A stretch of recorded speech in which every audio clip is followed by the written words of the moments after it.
Consider a two-port network where the input is applied between two terminals and the output is taken between another two terminals.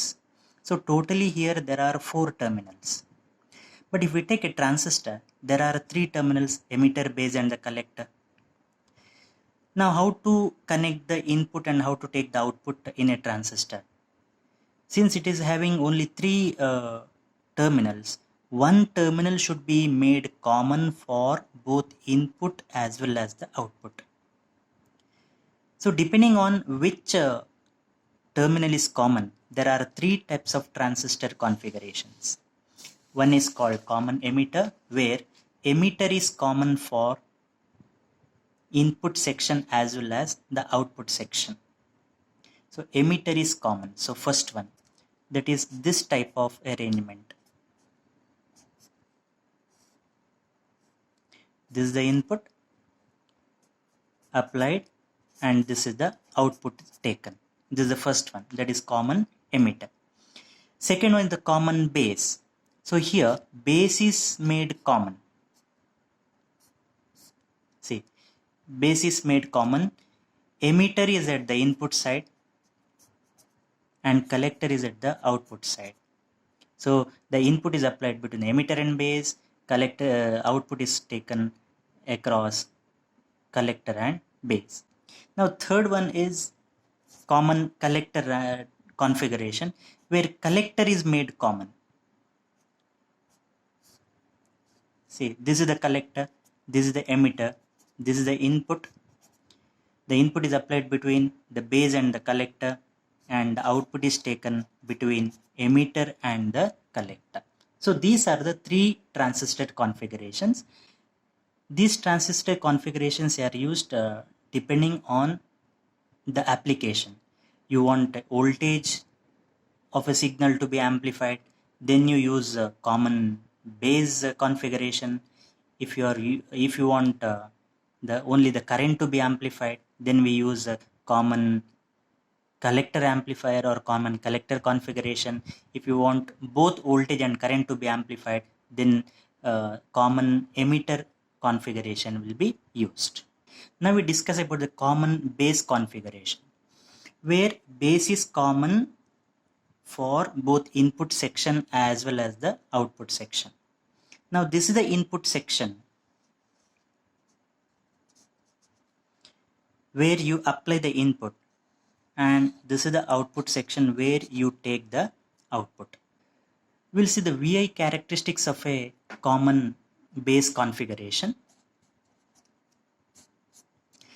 Now the circuit diagram to draw the VI characteristics is this. See, this is the common base configuration where base is common for input section as well as the output section. And to bias emitter base and collector base junctions, these two are the diodes.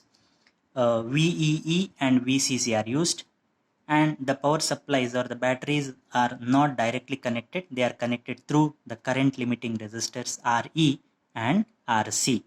This is a NPN transistor. Normally a NPN transistor used than PNP transistor because the mobility of charge carriers in NPN transistor will be more. That is, the charge carriers are electrons and their mobility will be more compared to holes. That is why a NPN transistor will be used. This is the input section and this is the output section. And there are two voltages and currents: input voltage, current, output voltage and output current. Input voltage is VEB and input current is IE. The variation of these two is called input characteristics. So input characteristics is a plot of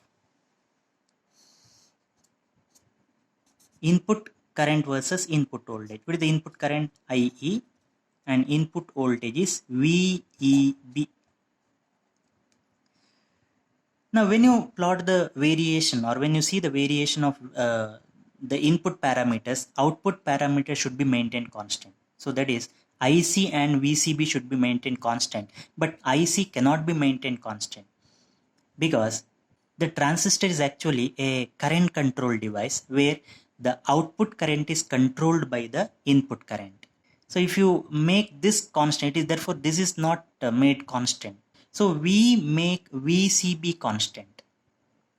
So by making VCB constant with the help of VCC, VEB is noted down by varying IE in suitable steps. So what you get is, see the input, this is a diode. So I'll redraw this. This is VEE, negative, positive. This is RE, and this is a diode. N side of a diode and P side of a diode. And this is VEB. And this is IE. Now when you vary, what is the relationship between VEB and IE? It is nothing but a diode relationship. So you get a diode characteristics. So what you're doing, you are maintaining VCB constant. Let us say this is for one particular value of VCB1. Now I'll take another value of VCB. So let us say VCB2. That is greater than VCB1. What will happen is, here the characteristics will come like this. This is for VCB2 greater than VCB1. So let us say VCB1 is 1 volt, VCB is 2 volt or 3 volt, whatever. You get this characteristics. Why there is a small change in the characteristics? See here, the voltage across the diode decrease. Because if you see the transistor, this is the emitter, base and collector. VCB is increased. So you are increasing the reverse bias. This is a NPN transistor. The reverse bias is increased. When the reverse bias is increased, the width of the depletion region also will increase. And this width will extend more towards lightly doped material.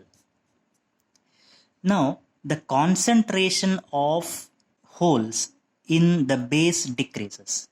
The diffusion will be more because the electrons will go from higher concentration region to the lower concentration region. Therefore, the diffusion becomes more and the emitter current becomes more.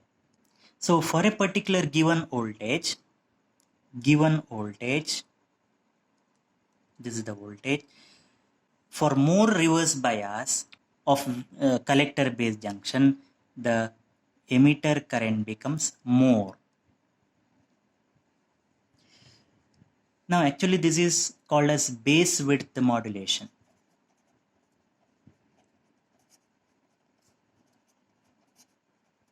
The width of the base is changed by varying the reverse bias. So you get the characteristics, this characteristics because of base width modulation. Now you take any one graph, take the slope.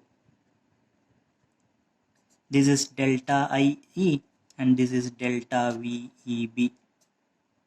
And from this you can calculate the input resistance. What is the input resistance? If I say Ri, that is equal to R is V by I, that is delta VEB divided by delta IE. By keeping VCB constant, you are plotting for a particular value of VCB. So by keeping VCB constant. Now this value will be generally very less, maybe in the order of 10 ohm or 100 ohm, etc. It will be in the order of ohms. So the input resistance of a transistor in CB configuration will be less. So this is the input characteristics. Now coming to the output characteristics. Output characteristics is a plot of output current versus output voltage. What is the output current? Output current is IC, output voltage is VCB. So IC versus VCB.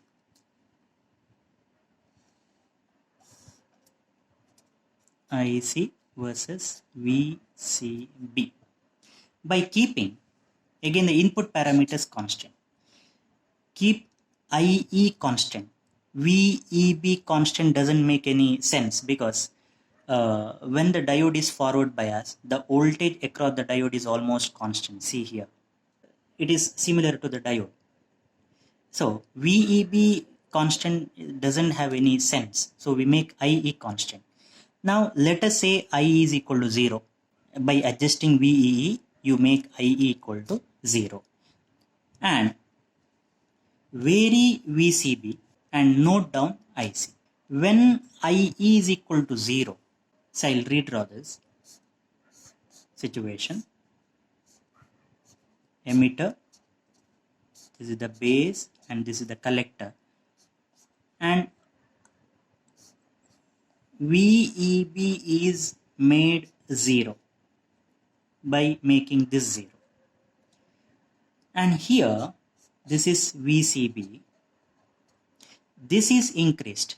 Now, when this is increased, the reverse bias on this base collector or collector base junction also increase. So, this is nothing but a PN diode. So, when a PN diode is reverse bias, there will be small amount of minority charge carriers flows and the current flows, and that current is called reverse saturation current. There will be very small current. This is for IE equal to 0. Next, I'll make IE increase. I'll increase IE. When IE is increased, so how IE is increased? By increasing VEE, IE can be increased. So here also, again the same thing. By increasing this, we can increase IE. This is IE.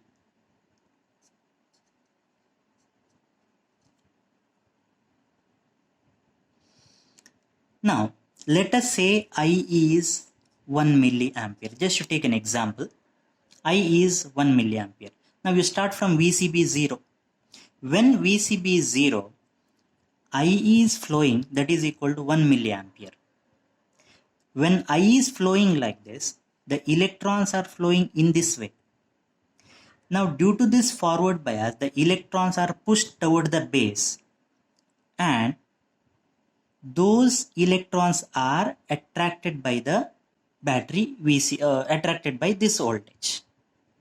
So, even for VCB equal to 0, the current is almost equal to 1 milliampere. Not exactly 1 milliampere because very small amount of current flows out of the base, but nearly equal to 1 milliampere. So, all the electrons will move or pushed toward the collector even though this VCB equal to 0. So, the voltage here will be almost equal to 1 milliampere. Quite lesser than 1 milliampere because IB flows, remaining only will flow because IE equal to IC plus IB. So, IC will be equal to IE minus IB. Okay. And further, if I increase VCB, this is constant. So 1 milliampere is constant. So the number of electrons flowing out of the base, flowing toward the base will remain the same because I is same. Now, how much ever if I apply or increase VCB, the current will not increase through the collector. So it will be almost same. This is for IE equal to 1 milliampere. So here this is almost equal to 1 milliampere, not exactly, almost. Okay, now next I'll make IE 2 milliampere by increasing this. When IE is 2 milliampere, the number of charge carriers now increase which are going toward the base increases. Even for lesser VCB equal to 0, all the charge carriers will be collected by the collector because this battery pushes the electrons toward the collector. So even for VCB 0, you are getting a current almost equal to 2 milliampere. Now further if I increase, the current remains at 2 milliampere itself because there are no more charge carriers are repelled or crossing the junction, so it will be almost constant. This is for IE equal to 2 milliampere. So IEC also will be almost equal to 2 milliampere. And similarly, the other, you go on increase IE, you will get this. This is for, let us say, IE equal to 3 milliampere. Now here, you are increasing VCB in the positive direction. VCB is positive. This is a NPN transistor. So this junction become reverse bias. Collector base junction becomes reverse bias. What about this emitter base junction? That is also that is forward biased. So emitter base junction forward bias, collector base junction reverse bias. The transistor is said to be operating in active region. So this region of the transistor is called active region. Here, this small portion, VCB is positive, so therefore VCB, this junction is reverse bias. What about this junction? IE is 0. When I is 0, this junction become reverse bias. So both emitter base and collector base junction are reverse bias, and this region is called cutoff region. So in cutoff region, current is 0 and the transistor acts as a off switch, because in an off switch current will be equal to 0. You apply a negative VCB. What will happen?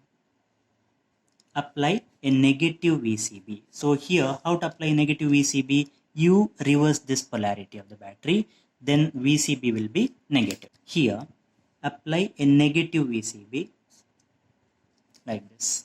This is negative, this is positive.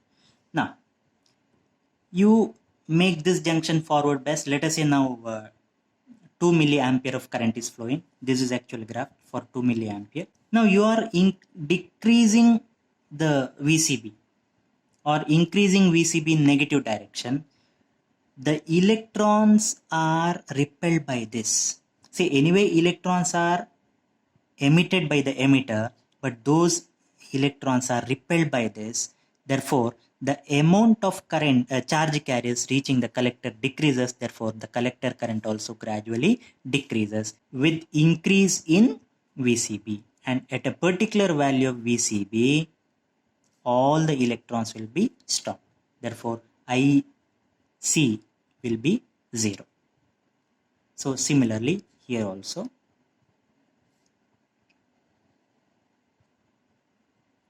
Now this region, anyway, emitter base junction is forward biased. Collector base junction also forward biased. This is called saturation region. So there are 3 regions in a transistor characteristics. One is called cutoff region, when emitter base junction and collector base junction both are reverse biased. And if the cutoff region, the current is almost equal to 0 and the transistor act as off switch or open switch. Next is the saturation region.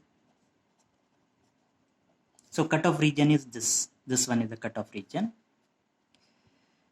Saturation region, where both emitter base junction and collector base junction are forward biased. That is this region.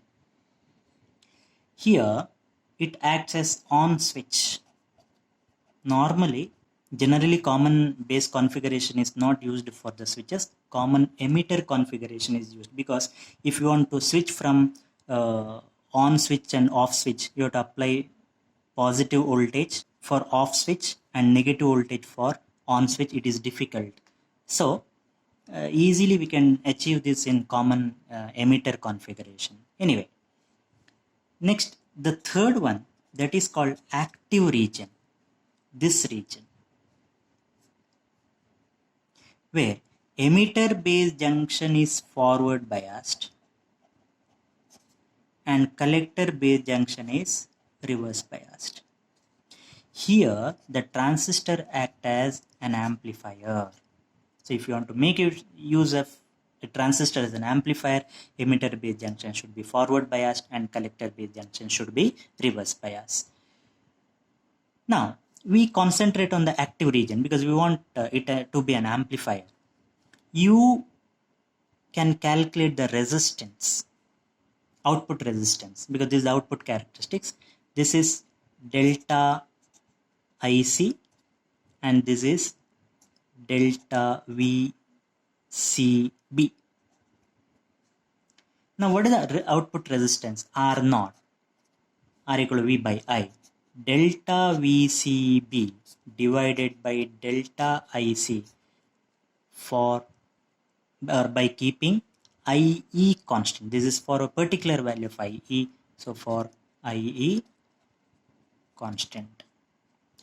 Now this value of R0 will be large. So in the order of kilo ohms. Now if you see the relationship between the input current and the output current. Input current is IE, output current is IC. IE and IC are almost same, equal. What is the relationship? See, IC is almost equal to IE. In fact, IC will be little bit less than IE. So how much? Because you know the transistor current equation, IC is always less than IE because IE that is equal to IC plus IB. This is the transistor current equation. So IE will be more than IC. So what is the relationship between IC and IE? To calculate that, you take two values of IE. One is this and corresponding value of IC. Let us say this one. I will take this. This is IC1 and the corresponding value of IE is called IE1. And this is IE2 and the corresponding value of IC is called IC2. IC2 minus IC1 divided by IE2 minus IE1, that is constant. That is equal to delta IC divided by delta IE, that is equal to alpha. And you know IC is less than IE and therefore alpha is less than 1. And this is the ratio of output current divided by the input current. Output current to the input current. So if you apply a small input current, what is the output current? By what factor the output current is amplified? That is decided by this alpha. So alpha is called common base current gain. This will tell you about how much, by what factor the current is increased. So you can see, you can write from here IC, that is equal to, from this, alpha into IE. So this is about the majority charge carriers. But you know, when the collector base junction is reverse biased, collector base junction is reverse biased, there will be small amount of minority charge carriers, current flows, that is called reverse saturation current, that also will flow. So ICO, that is called reverse saturation current. So ICO is very less, so we can neglect ICO. Therefore IC equal to alpha into IE. This is the equation. Now here IC, that is the output current, is less than the input current. So there is no current amplification actually. Current amplification is less than 1. So this cannot be used to amplify the current, but this can be used to amplify the voltage. How? How voltage amplification take place? So take this example. The input resistance is lesser, output resistance is more. Here I am applying 0.5 volt. What is the emitter current? I equal to V by I, V by R. So that is 0.5 Ri, that is equal to 0.5 by 50, that is equal to 10 milliampere. So 10 milliampere of current is flowing, that is nothing but IE. Here what is the output current? IC. IC is almost equal to IE, that is equal to 10 milliampere. The output voltage V0, that is equal to IC into 10 kilo ohm, which is equal to 10 into 10, so that is equal to 100 volt. This is just an example. So you are applying a 0.5 volt of input and you are getting 100 volt of output. So there will be voltage amplification, but there is no current amplification. So common base configuration is used only for voltage amplification, not for the current amplification.